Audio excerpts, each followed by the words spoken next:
Evan, ano yung detalye nitong 12 Pilipino na biktima ng pananamantala sa ibang bansa? Magandang tanghali sa iyo, Aga.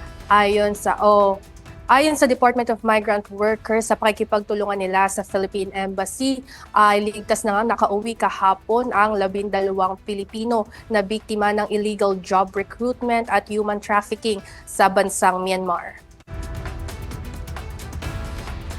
Ayon sa pahayag na inilabas ngayong araw ng DMW, kwento ng mga biktima ay inengganyo silang mag-apply sa Facebook ng isang kapwa Pilipino na nag-alok ng trabaho bilang customer sales representative sa Myanmar.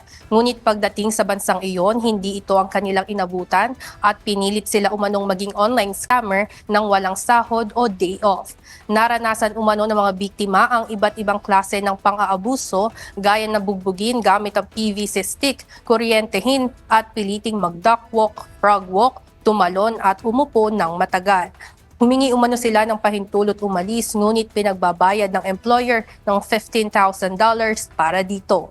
Dahil walang pambayad, tumakas ang 12 Pinoy at natulungan ng Myanmar military.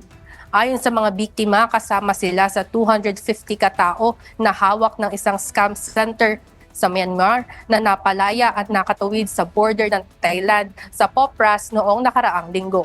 Samantala, nabigyan naman agad ang mga biktima ng mga tulong tulad ng psychosocial services, financial at legal support mula sa iba't ibang ahensya ng gobyerno.